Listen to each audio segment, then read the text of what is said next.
Conference Committee report on House File Number 1830, an act relating to state government financing. The report is addressed to the Honorable Melissa Hortman, Speaker of the House, the Honorable Bobby Joe Champion, President of the Senate. We, the undersigned conferees for House File Number 1830, report that we've agreed upon the items in dispute and recommend as follows.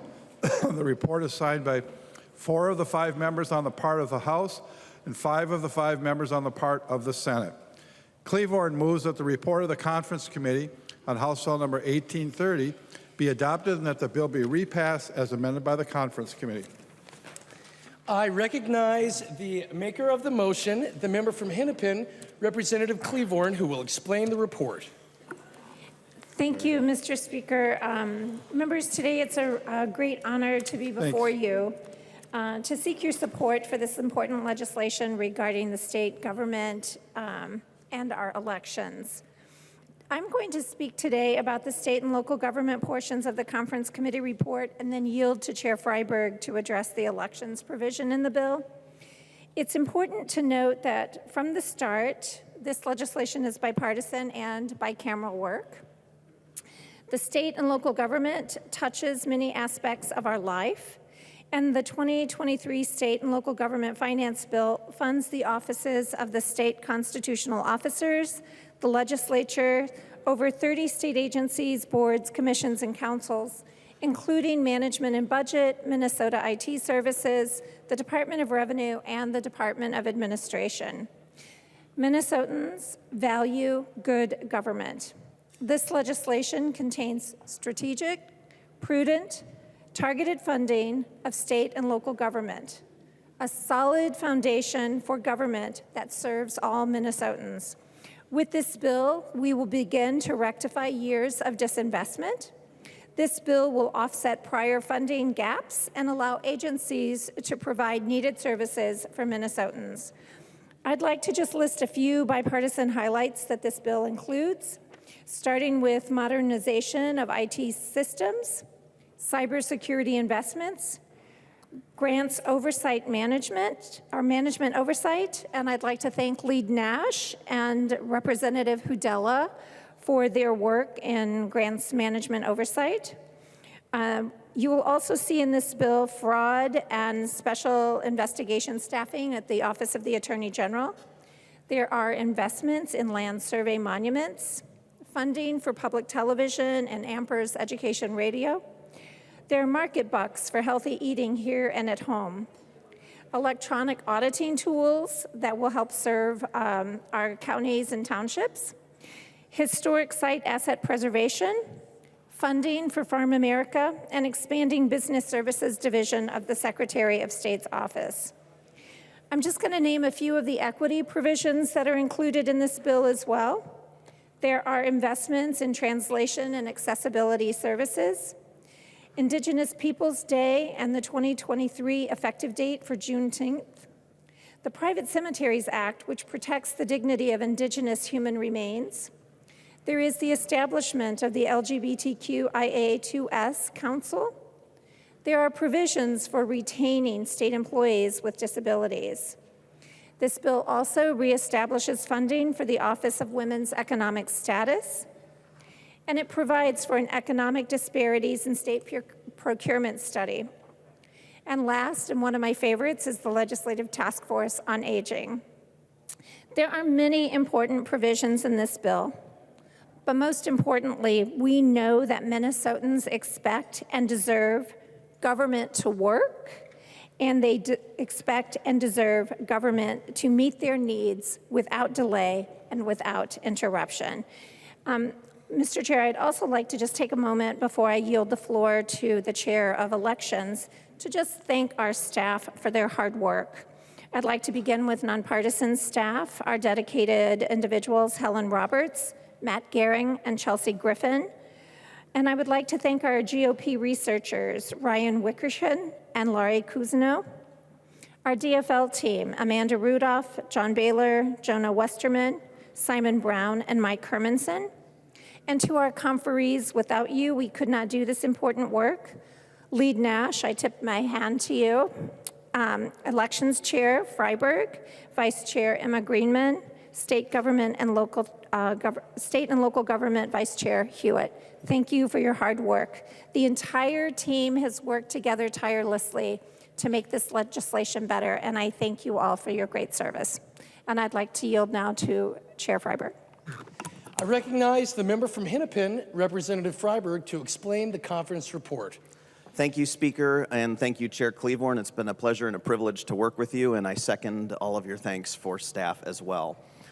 In the area of elections, there were many provisions in the House and Senate that were identical or similar.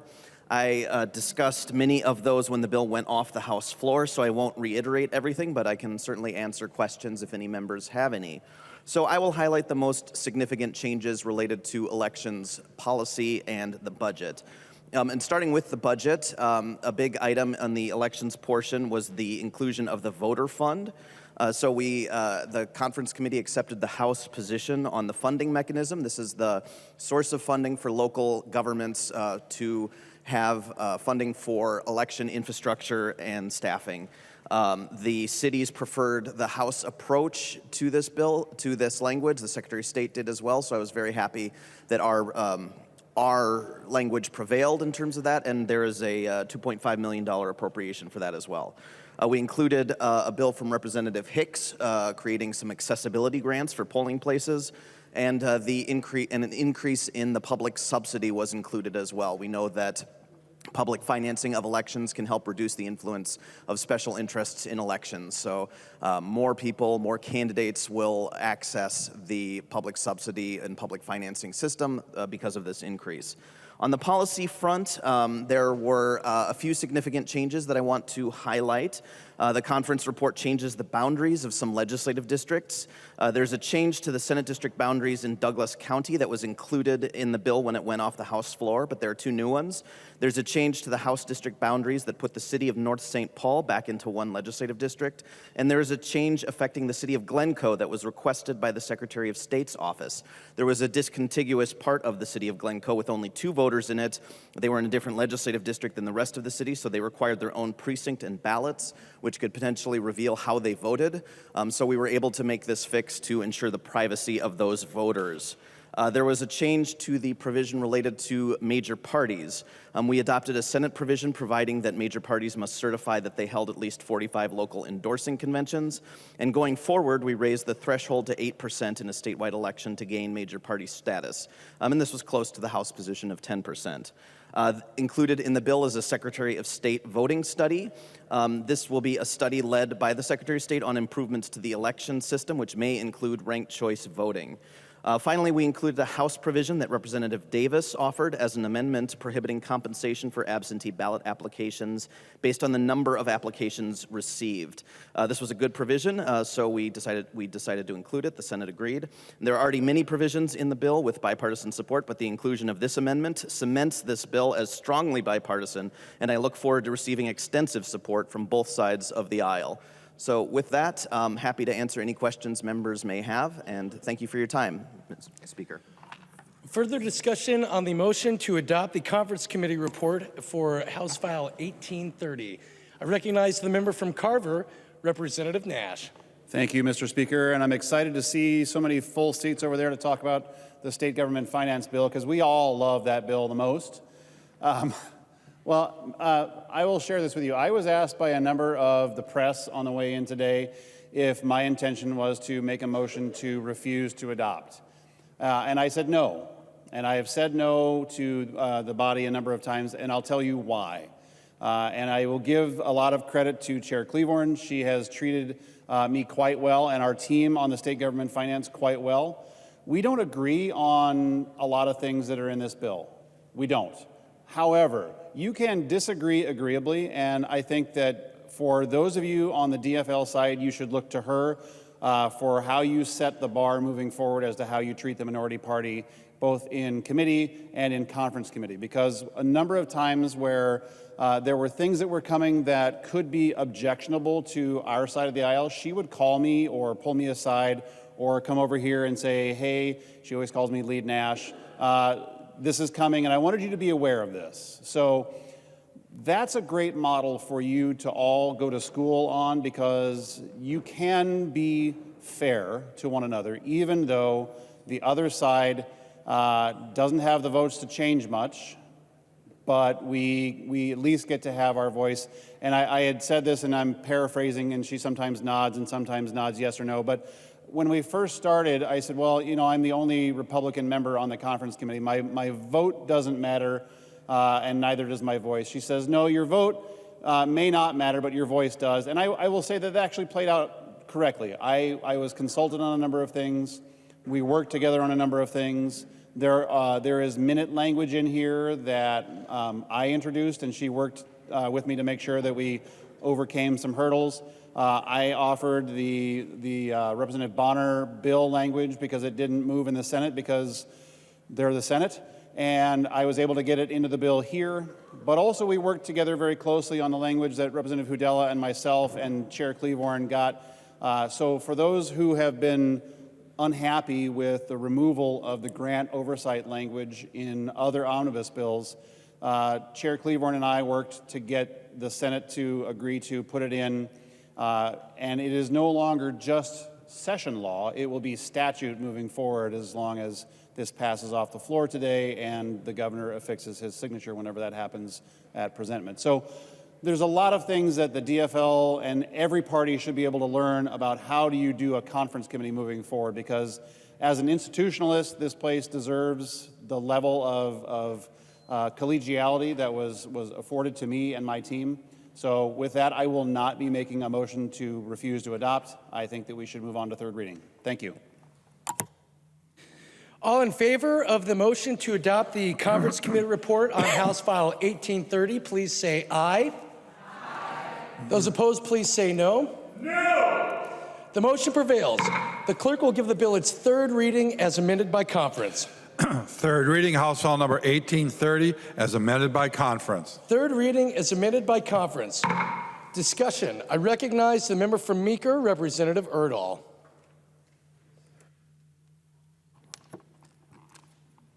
Thank you, Mr. Speaker and members.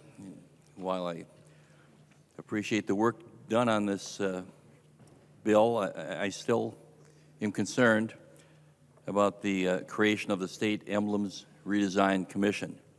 Now, I spoke about this before. I think our state emblem and flag should reflect who we are, including our history. I'm concerned that the makeup of the commission, while quite inclusive, is lacking. History groups, besides the State Historical Society, should have a place. For example, the State Territorial Pioneers, County Historical Societies, other voices need to be included that more directly reflect our past.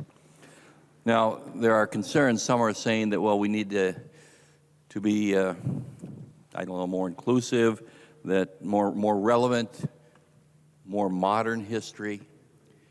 Well, along those lines, even though I don't think that's the direction we need to go, I'd like to keep what we have now. I envision a flag, purple bottom, yellow top. And in the yellow top, we have goalposts with a football sailing to the left. And if that doesn't reflect Minnesota history of the last 50 years, I don't know what does. Further discussion to the repassage of the conference committee report of House File 1830. I recognize the member from Hennepin, Representative Greenman. Thank you, Mr. Speaker. I rise with enthusiasm, like Representative Nash, like our state gov team, for this bill and this subject. The state government and elections bill is not the sexiest bill, but it is the workhorse of our government. It is the workhorse of our democracy, and it is the scaffolding and the foundation for the work we do. Our state government is how we operationalize democracy, how we come together to make decisions, to resolve differences, to care for each other, and to provide for the common good. And this bill, with what's in it, in all of its provisions, will make that work of Minnesota that we do here more effective, more responsive, and more accountable because of the work that folks did this year. And that is in no small part because of the work to ensure that the voices of Minnesotans, all Minnesotans, of every region, of every race, of every background, and of every generation are at the center, or they're at the center of our democracy, and that they're at the center of our decision making. And we spent a lot of time talking about that. So I am just gonna be brief and talk about two things that I think we all can be proud of, which is this bill invests in our proud tradition of local election administration. The administration that our counties and our cities, that the 30,000 men and women who are election workers do. It puts them and it supports them. The voter fund, which Representative Coulter championed, is a really important thing we're doing. We are saying that the state is going to have a commitment to ensuring that our local elections administration is funded and that they have what they need. This is a huge deal when we rely on local elections administration. It also protects and our local election workers from harassment, from intimidation, and from the kind of stuff we have seen rise. And I know from our conversations in committee and on the floor that that is something that we all can be proud of and we are all invested in when we think about those workers and ensuring that both our systems and our election workers are protected. This bill puts Minnesotans at the center.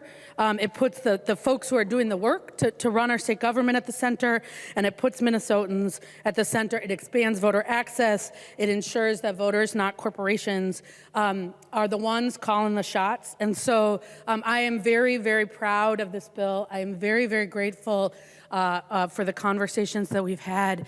And I think that this will go a long way to ensure that Minnesota's democracy is both inclusive and effective in the work we do. So members, I'd ask you to vote yes.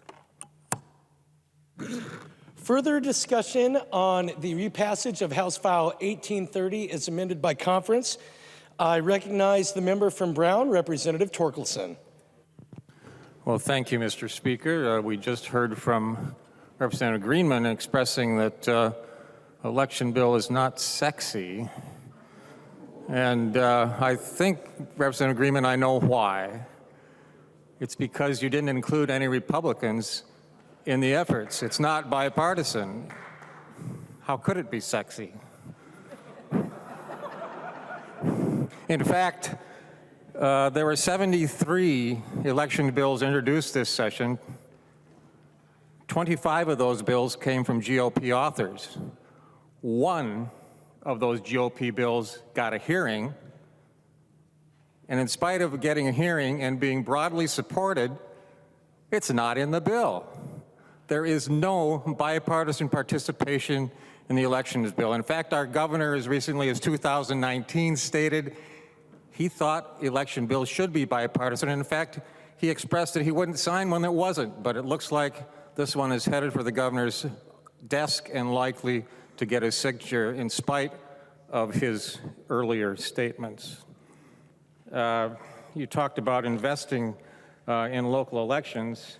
Well, they have to invest. You need to invest in local elections because you're requiring to spend a lot more money. We've extended and added this early voting period of 18 days, which is, yeah, that's good, I guess, that people have more time to vote and put their ballot in a machine. But every local precinct that has to set this up is going to have to hire the people to operate that, have to staff be there every day, and volunteer election judges, I don't think, are likely to show up for 18 straight days. It just doesn't seem like that's possible or likely. It's a pretty dramatic change in the way our local elections are actually conducted. I will congratulate the DFL for tamping down the ranked choice voting effort that was made during the session. Even the study is no longer specifically aimed at ranked choice voting, and in fact will be conducted by the Secretary of State instead of a partisan panel. That's good. Ranked choice voting is a very bad idea that has very little broad support across the state of Minnesota. However, national popular vote is still part of this bill. We're going to join the compact. This has been around a long time. We thought it'd be a good idea to actually say, you know, after 4 years of being in the compact, if the compact isn't successful, we would have to renew our membership in that, but that also was eliminated. It's likely to see a constitutional challenge. Just last night, it seemed that Representative Greenman was quite concerned about constitutional challenges, but her concern fades when it comes to this bill, because we know this will be challenged. In fact, national popular vote will focus attention, and really the results of our elections will be focused on the largest states. And Minnesota is not the largest state, in case you didn't know, but states like California, New York, and Texas will carry the weight, and our electors will no longer be tied to our voters, but to the voters in the most populous states of this country. This is a bad bill for elections, not because all the provisions are bad, but because the way it was assembled, the way it was put together, was in a very partisan fashion. Many of these provisions we could have worked together on and developed bipartisan support, but that was not the method that was chosen by our chair, Representative Freiberg. I do thank you for your work. I thank you all for your work. I believe you were sincere, but you were not inclusive, and it's a shame. I also want to thank our researcher, Lori Kuzno, for her hard work on the Elections Committee, and thank my fellow members of the committee for their hard work as we did the best we could in a very partisan environment. Please vote red. Further discussion to the repassage of House File 1830 is submitted by conference. I recognize the member from Olmsted, Representative Quam. Thank you, Mr. Speaker, and I'm disgusted and appalled that we are disenfranchising every Minnesota voter, because it doesn't matter if this passes. It will not matter what our votes were in a presidential election. The decision of our electors will be decided by votes outside us, dominated by votes not Minnesotans. How disgusting can it be?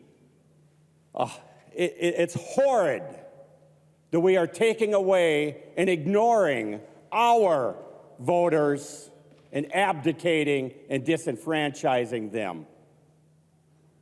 I am appalled. Further discussion on the repassage of House File 1830 is amended by conference. I recognize the member from Hennepin, Representative Freiberg. Thank you, Speaker. This is going a lot faster than I expected. So I guess these are my closing remarks. The elections portion of this bill protects our election workers, makes voting more accessible, and provides clarity on who is funding our elections. So we heard from our cities and counties about the need to have a sustainable source of funding for election purposes, and I'm proud that this bill sets up a new voting operations, technology, and elections resources, or voter fund. We heard testimony from the director of our campaign finance board about the desperate straits our public financing system is in. Specifically, he said that our public financing system is dying on the vine. More and more candidates are bypassing our public financing system, even though public financing is a surefire way to reduce the influence of special interests. So this bill will increase the public subsidy statutory appropriation. It includes several other budget provisions, including the state match under the Help America Vote Act and the redistricting litigation fees. It also appropriates HAVA money directly to the Secretary of State. We're the only state that requires legislative appropriation of these funds, and if you recall from previous years, this funding would get held up as leverage in unrelated legislative negotiations, and that was putting our election security at risk. It includes important policy provisions like early voting, facilitating elections for post-secondary students. It helps out our census workers. It gives voters time off for early voting. It adopts the National Popular Vote Compact, which I'm proud of, and I'll talk a bit more in 1 second. It helps voters for whom English is not their first language, and it modernizes our campaign finance system. I covered the extent to which this bill is bipartisan pretty thoroughly when the bill went off the floor the first time. I don't expect that members committed my remarks to memory, but out of respect for your time, I will not repeat my comments from then. Suffice it to say, there are numerous bipartisan provisions in this bill, and that includes the national popular vote provision, which has a GOP co-author. And I'd also add that Minnesota's voters will count as much as voters in any other state under that provision. And that's the way elections should work. Nobody's votes should matter more than other people's, and that's the way it currently works under our outdated electoral college system. This bill will ensure every eligible voter can exercise their civic duty to participate in our elections without barriers meant to suppress the vote. These are provisions Minnesotans want. I'm proud that the State Emblems Redesign Commission is included in there. I think it's high time we have a flag and a state seal that we can be proud of that are distinguishable from other states and don't contain offensive imagery. So I'm really excited to support this bill. I hope members on both sides of the aisle will join me in voting green. Further discussion to the repassage of House File 1830 as amended by conference. I recognize the member from Dakota, Representative Hewitt. Mr. Speaker, thank you. And I got to tell you, it's been a great honor to be on this committee as the vice chair. I kind of relate this experience to when I worked in the hospital in surgery with a thoracic surgeon. Chair Kleborn is that thoracic surgeon. She knows this bill like a thoracic surgeon knows the chest of a patient. She gets in there, digs in there, and does what's right. And most people that know me, I might be that 10,000-foot level person that, is up there, but Chair Kleborn did not let me stay at 10,000 feet. She would bring me in, make sure that I knew what the bill was, knew what we were going to talk about, made sure I could support what we were going to talk about. I do want to say a lot about my Republican colleagues on the other side of the aisle. Lead Nash, you were great to work with. Like you said, we probably don't agree on a lot, but we found common ground. I'm looking forward to working with you in IT and communications for EMS and fire and police. We had those great discussions, but I look forward with more discussions that we're going to have. Representative Koznick, I'll miss you. And all the others that sat on the committee. It was a very great committee, and one of the things that I do want to say about the bill that touched me the most is my own colleagues here that grew up as kids of state workers. And for a child in 6th grade or even 3rd grade to know when the state fiscal year is, when it ends and when it starts. And when they shared the story about if we're going to go camping or we're going to have to eat at Grandma and Grandpa's until the state contract is done. That really sunk to me a lot about how that was. And to think that child that depends on all of us here and how this bill goes through and how we keep our state functioning with these great state employees that we have. That's why I will vote green, so we don't have 3rd and 6th graders of our great state workers worried about if they're going to have dinner tomorrow night. So thank you, Chair Kleborn. Thank you to all the great members of state finance. It's been a great year, and I look forward to seeing you next year. I recognize the member from Carver, Representative Nash. Thank you, Mr. Speaker, and members. Once again, the state government finance bill covers a lot of the needful things. We funded AMPERS, we funded a lot of other things. I still remember the day in committee where we talked about public television. So that was a very good thing to do, and for those that were on the committee, you know how hard it was for me to get through that, and I appreciate your help and grace because Mr. Rogers matters. I want to thank our nonpartisan staff, Helen Roberts, Matt Gehring, Chelsea Griffin. They were great. They are the epitome of professional. They do amazing work. They work long hours. They have forgotten more about state government than the chair or I are ever going to remember. And I've been on the committee for 9 years now, so I know a lot.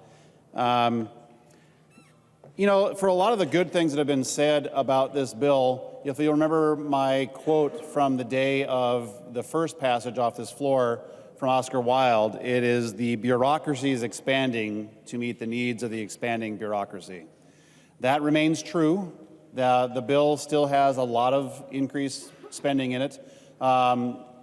Based on the numbers that I've been able to run, it's approximately a 41% increase over base, and that's also quite a lot. That's 41% increase over spending. It does grant new powers or expanded powers to the executive branch and to the Attorney's General office, which I find somewhat troubling.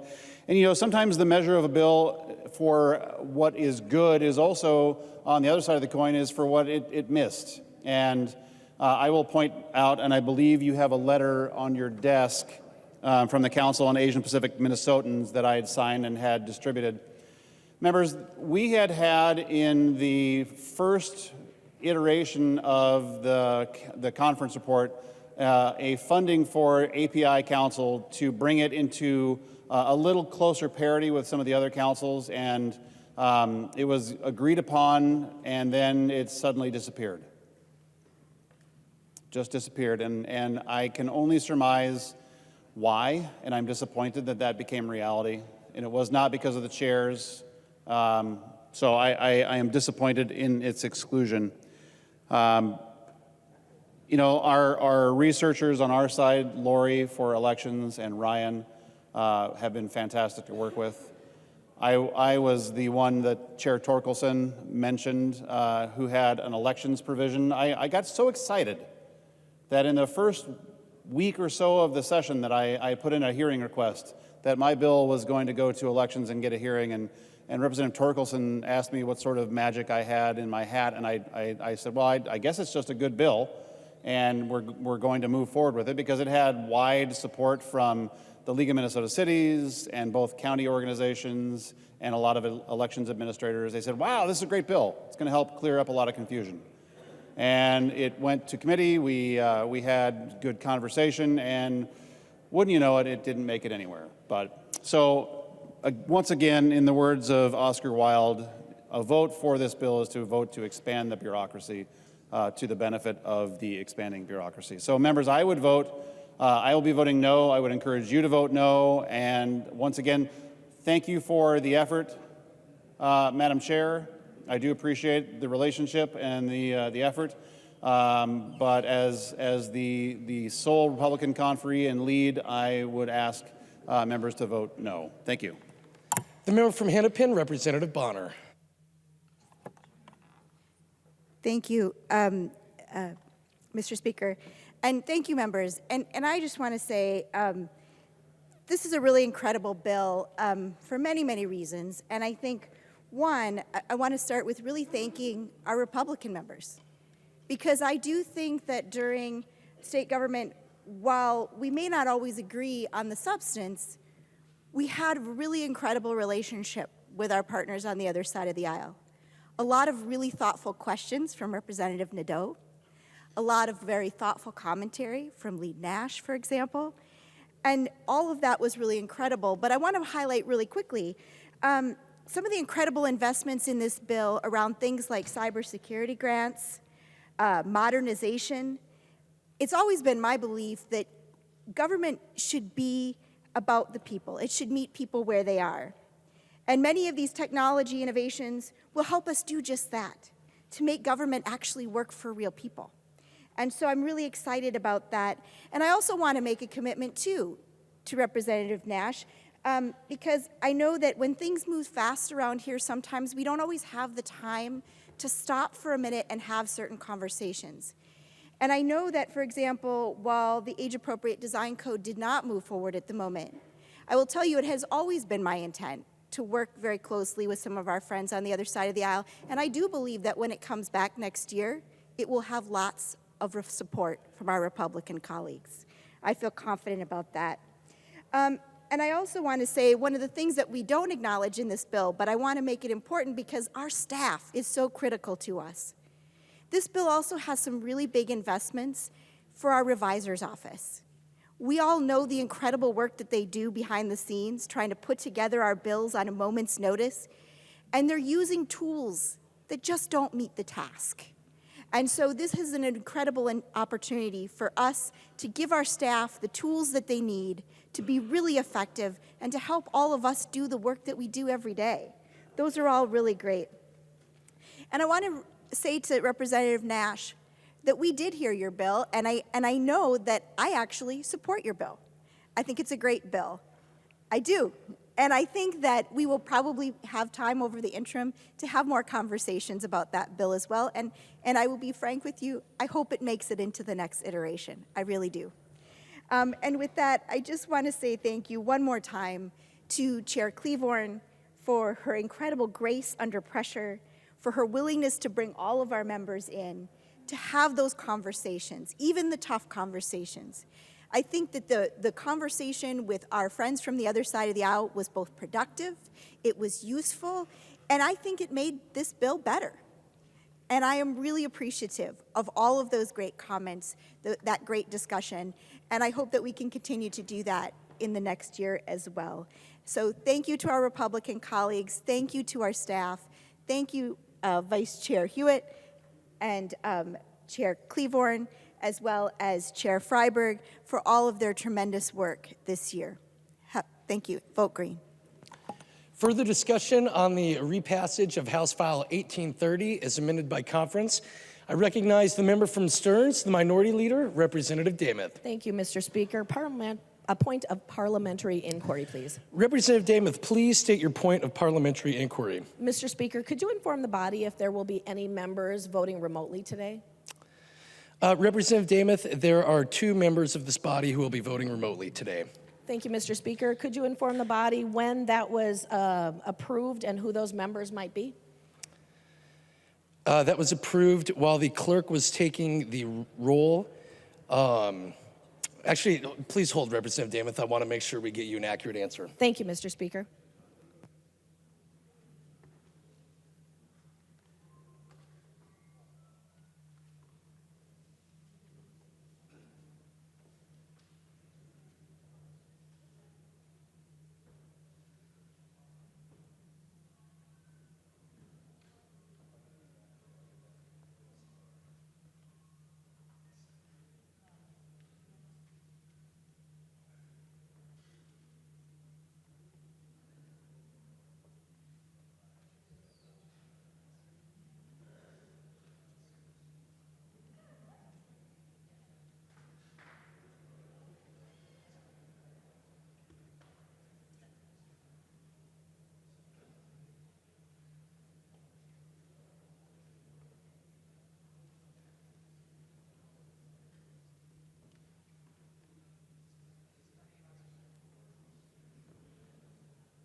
Representative Damuth, to your point of parliamentary inquiry, I was informed by the Speaker shortly after the quorum call that Representatives Katiza Watun and Representatives Kozlowski were approved to vote remotely pursuant to Rule 10.05.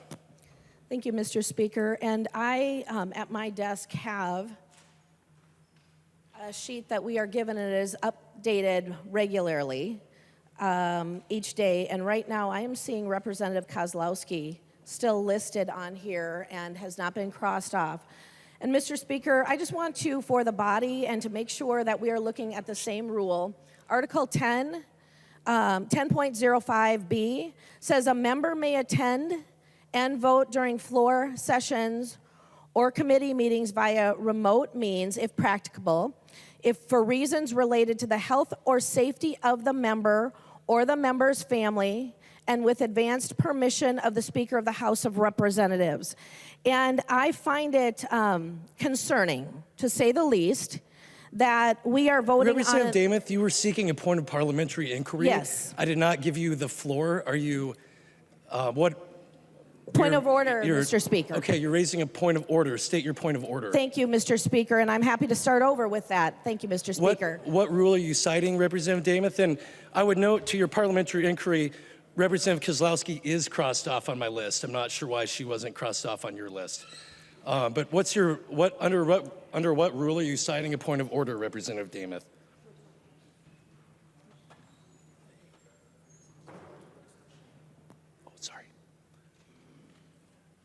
Thank you, Mr. Speaker, and I do appreciate, I know maybe my list has not been updated from your prior note, and I appreciate the staff work that is done, so I in no way am disrespecting our staff and the work that they do so regularly. Point of order under 10.05, Mr. Speaker.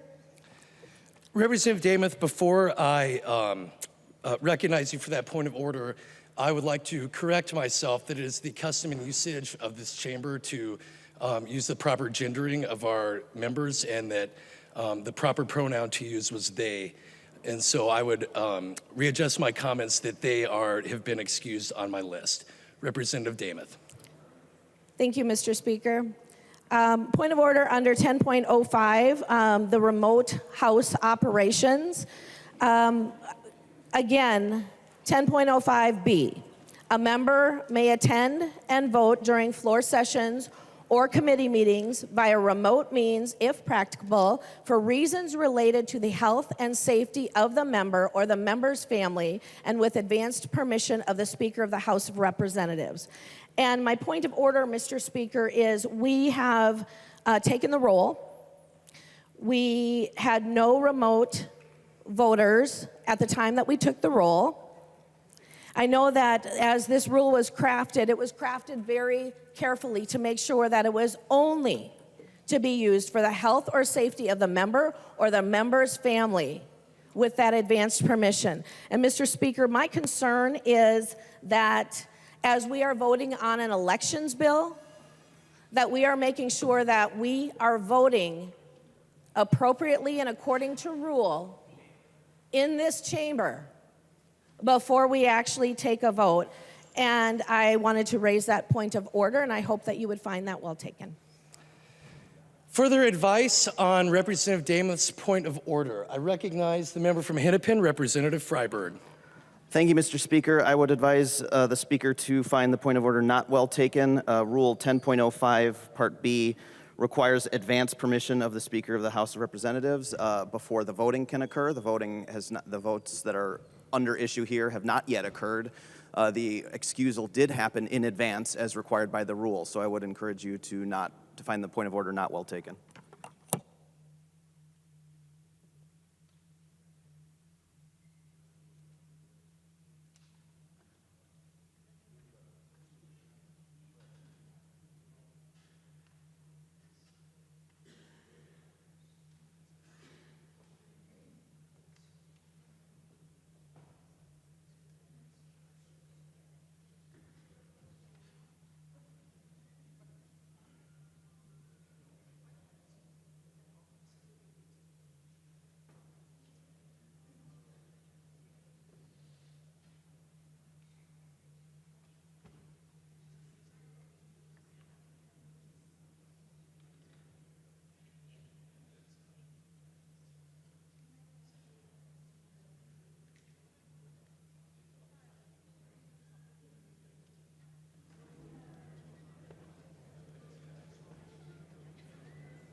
Members, I've considered advice from Representative Dameth and from Representative Freiberg, and I find the point of order is not well taken. We are on discussion of the repassage of House File 1830 as amended by conference. Closing remarks, I recognize the author of the bill, the member from Hennepin, Representative Cleveborn. Thank you, Mr. Speaker. And members, I find state government pretty exciting.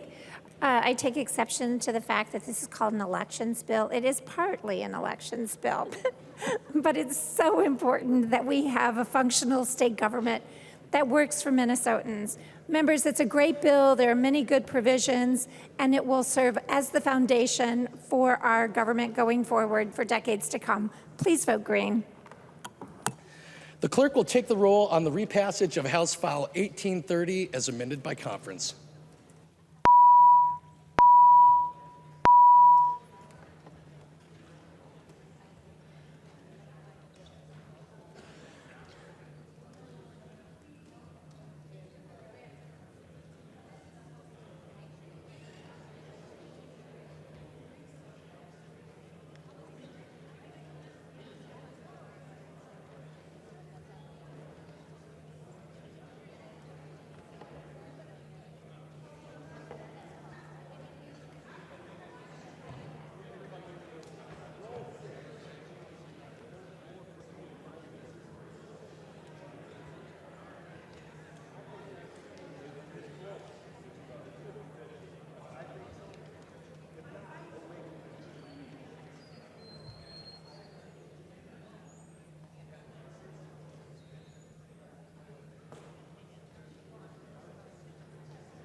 Okay, they ready? Clerk will- Would the clerk please call the names of the members who have been approved to vote remotely pursuant to House Rule 10.05? Katiza Watun. Katiza Watun, aye. Katiza Watun votes aye. Kozlowski.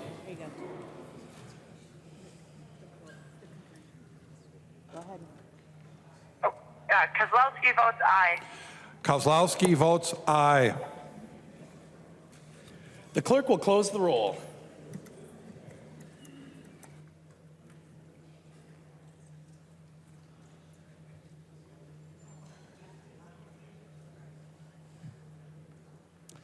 There being 69 ayes and 62 nays, the bill is repassed as amended by conference and its title agreed to.